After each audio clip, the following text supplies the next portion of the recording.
बेरोजगारी 20%, महंगाई 25%, राष्ट्रवाद 13%, भ्रष्टाचार 4%, विकास 12%, हिंदुत्व 20%, यानी बेरोजगारी और सांस्कृतिक विरासत जो एक दौर चला है रिक्लेम करने का, वो भी इंपॉर्टेंट है।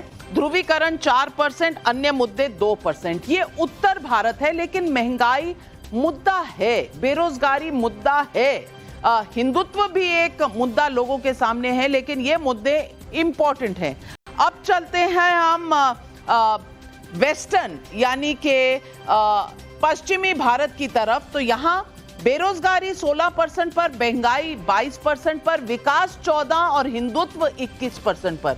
ये इंपॉर्टेंस के हिसाब से चार सबसे बड़े मुद्दे हैं।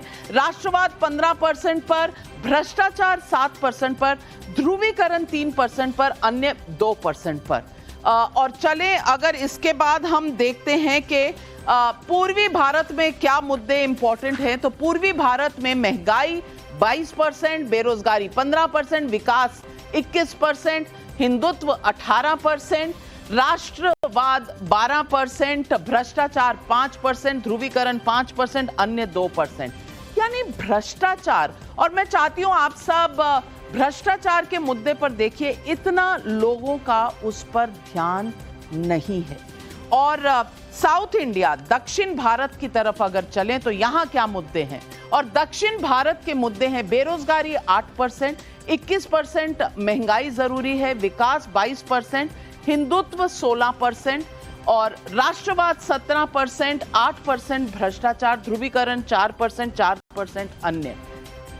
हर्षवर्धन, पूर्वोत्तर भी ले लेते हैं, इंपॉर्टेंट एरिया है। और पूर्वोत्तर में मुद्दे क्या हैं?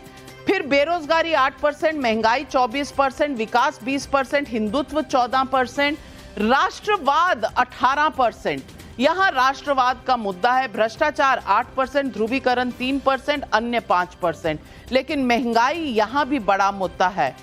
और हिंदुत्व पैन इंडिया मुद्दा है। विकास जो है वो भी पैन इंडिया मुद्दा है। महंगाई और बेरोजगारी भी पैन इंडिया मुद्दे हैं। लेकिन हर्षवर्धन त्रिपाठी जी, करप्शन मुद्दा नहीं है और बीजेपी इस पर बहुत एम्फेसिस दे रही है, बहुत जोर दे रही है। क्या आपको कहीं कोई डिस्कनेक्ट लग रहा है?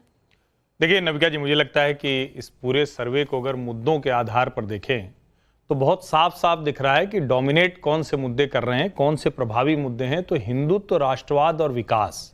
और अगर आप भारतीय जनता पार्टी नरेंद्र मोदी की पूरी जो जिसको हम कहते हैं ना कैंपेन पिच किधर ले जा रही है, तो वो उसी की बात करते हैं। भ्रष्टाचार, कई बार हम लोग कहते हैं ना कि वो मुद्दा कितना बड़ा बन रहा है, तो भ्रष्टाचार निश्चित तौर पर मुद्दा है। लेकिन भारतीय जनता पार्टी की इस कैंपेन में इन मुद्दों के आगे वो छोटा मुद्दा बनता है। और एक जो बड़ी बात है और जिसको हम अच्छी बात के तौर पर कह सकते हैं, अगर ध्रुवीकरण, पोलराइजेशन इतना बड़ा मुद्दा लोगों की नजर में नहीं है, तो अगर आप ध्यान से देखें तो ये सारे मुद्दे पॉजिटिव मुद्दे हैं। इनमें से किसी भी, ऐसे आप चाहे महंगाई बेरोजगारी की बात कर लें, राष्ट्रवाद की बात कर लें, हिंदुत्व की बात कर लें, डेवलपमेंट की बात कर लें, ये लोगों के किसी न किसी, जिनको हम कहते हैं ना कि हमारी लाइफस्टाइल में बेटरमेंट को लेकर है। हमारे, आप हिंदुत्व की बात करेंगे तो हो सकता है कोई कहे कि ये तो रिलीजियस सेंटिमेंट है, लेकिन वो सेंटिमेंट नहीं है ना भाई, वो बरसों से आपकी आस्था, आपकी उपासना पद्धति, आपके आराध्य, उनसे जुड़ा हुआ मसला है। तो मैं तो इसको देखता हूं कि पॉजिटिव नोट पर है। और भ्रष्टाचार को लेकर मुझे उम्मीद थी, मुझे भी उम्मीद थी कि थोड़ा और लोगों का इसमें इंटरेस्ट होना चाहिए था। अगर वो नहीं है तो शायद भाजपा के दूसरे मुद्दे ज्यादा प्रभावी हैं, इसलिए वो नीचे दिखता है। मैं इस पे एक ही वाक्य जोड़ूंगा। आजकल पश्चिम भारत में भ्रष्टाचार का मुद्दा चिपकाने का प्रयास इन लोगों का हमारे प्रति रहा है। ये तो दिखाता है कि उनका विषय चिपक नहीं रहा है, उल्टा जो भी 4, 5, 8, 10% आ रहा है वो उन्हीं पर चिपक रहा है। तो मुझे लगता है कि कम से कम ये जो टेप रिकॉर्डर की तरह बार बार वही झूठे आरोप लगाने की कोशिश करते हैं, चाहे वो इलेक्टोरल बॉन्ड हो, चाहे वो दूसरी चीजें हैं, जो भ्रष्टाचार में चुके चुकाए डूबे डुबाए हैं, जो चारा चोर करने वाले लोग हैं, सर्टिफाइड चोर है, जो शराब चोरी में लिप्त है, आज कम से कम उनको स्वीकारना चाहिए। और ये जो नैरेटिव और एक ट्रैक उनका चेंज हो गया है और वही अटकी हुई है सुई, उसको बंद कर देना चाहिए। ये तो उनके ऊपर एक तमाचा है। कि उनके मुद्दों को कोई लेने को तैयार नहीं है, क्योंकि इनकी विश्वसनीयता बहुत कम है। सबा नकवी बाकी मुद्दे, चाहे वो विकास का हो, चाहे वो हिंदुत्व का हो, राष्ट्रवाद का हो, ये इम्पोर्टेंट है, लेकिन महंगाई, मैं आ रही हूँ मैंने चारा चोर का नाम नहीं लिया, आप भड़क पड़े। मैंने चारा चोर किसी को नहीं कहा, ये क्यों रिएक्ट किया? आप देखिए सब रिएक्ट कर रहे हैं। चुपचाप बैठा दिया है। सत्ता पक्ष आप ही बोलेंगे तो हम लोग क्यों आए हैं? हम लोग की बात तो जा ही नहीं पा रही जनता के चलिए पास। आप ये तो सभा पक्ष के साथ न्याय है। ये अभी ब्रेकिंग न्यूज हो गई कि सभा नकवी भी हमारे साथ हो गए। चलिए एक एक करके सबके पास आ रही हूँ, एक एक करके सबके पास आ रही हूँ। सभा नकवी वरिष्ठ पत्रकार है, पहले उनसे लेती हूँ, फिर आपके पास आती हूँ। मान्यवर आ रही हूँ, महिलाओं की आवाज को दबाइए मत। आपको सत्ता पक्ष के बुलवाना। अरे सभा नकवी सत्ता पक्ष में कहां से आ गई भाई? ये गलत है। मैं सभा नकवी के निष्पक्षता पर उठा गए सभा नकवी घोर आपत्ति। सभा नकवी मुद्दों में क्या करप्शन, भ्रष्टाचार इतना बड़ा मुद्दा नहीं है? क्या आपके लिए ये सरप्राइज का फैक्टर है? डिबेट को कब्जा करके बैठे हैं वो कौन है? देखिए करप्शन इतना बड़ा करप्शन कुछ जगह में होगा मुद्दा, जैसे कि दिल्ली में हम लोग अभी पता नहीं है क्या वो नुकसान कर रहा है आम आदमी पार्टी का ये एक्साइज या नहीं कर रहा है। अगर हम कहें नहीं है, इलेक्टोरल बॉन्ड्स का जो मुद्दा है जिसपे यूट्यूबर्स ने बहुत मिलियन व्यूज के वीडियोस बनाए हैं, क्या वो बीजेपी, क्या लोग उसको समझ रहे हैं? आम जनता समझ रही है क्या? बीजेपी का जो अपर कास्ट अर्बन ऑडियंस क्या वो समझ रहे? हमें अभी पता नहीं है, लेकिन मुझे समझ नहीं आ रहा था मेरा नाम क्यों लिया जा रहा था कि क्या सपा के प्रवक्ता कह रहे हैं कि मैं बीजेपी का प्रचार कर रही हूँ। लेकिन मैं तो आपके लिए मैं कुछ कह दूं कि आपका प्रॉब्लम बीजेपी का प्रचार नहीं है, आपका प्रॉब्लम है जिस तरह से आपने टिकटें बांटे। हम भी यूपी के हैं, हमें भी कुछ अंदाजा है, तो आप चिल्ला के ये बीजेपी हम लोग देखिए, मैं सीधी बात कह दूं आपसे।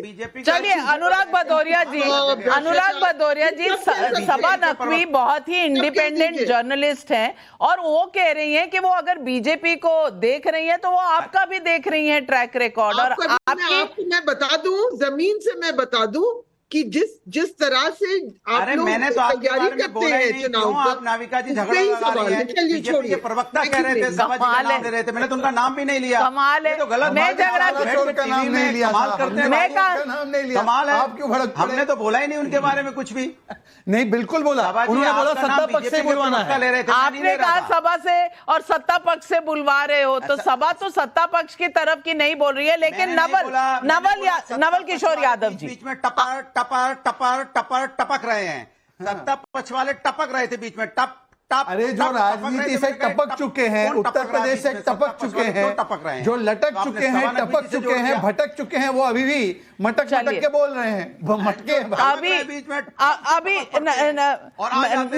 नवल किशोर जी, आप जवाब देना चाह रहे थे शहजाद पूनावाला को, आपका समय। नहीं, मुझे तो लग रहा था कि आज बकवास करने वाले शहजाद पूनावाला को आप ज्यादा टाइम देने के लिए कहीं ना कहीं से मजबूर है। मैं तो सिर्फ ये कहना चाह रहा था कि भ्रष्टाचार का जो सबसे बड़ा विश्व का उदाहरण है वो इलेक्टोरल बॉन्ड है, चंदाचोर है, और जिसको सुप्रीम कोर्ट असंवैधानिक करार कर दिया है, उसको प्रधानमंत्री जी डिबेट कर रहे हैं। आप स्तर तो समझिए, देश के 23 चर्चित करप्ट, जिसको प्रधानमंत्री ने खुद कहा था, उसको अपने पार्टी में ले लिए। आप कह रहे हैं भ्रष्टाचार मुद्दा ही नहीं है। बिल्कुल मुद्दा है, और मुद्दे वो भी हैं। रोजगार, आप कहते हैं कि मुद्दा का समाधान करते हैं। भाई 2 करोड़ गुने 10 साल, 20 करोड़ नौकरी का क्या हिसाब आपके पास? 15 लाख रुपए का क्या हिसाब है? आय दुगनी का क्या हिसाब है? आप इस तरह करके तो 400 पुरा ही दीजिए ना। कहां चुनाव के चक्कर में पड़े हुए हैं? जवाब सवाल चलते रहेंगे। मैं दक्षिण भारत की तरफ जाना चाहती हूँ, क्योंकि दक्षिण भारत में कांग्रेस पार्टी का बहुत कुछ लेना देना है और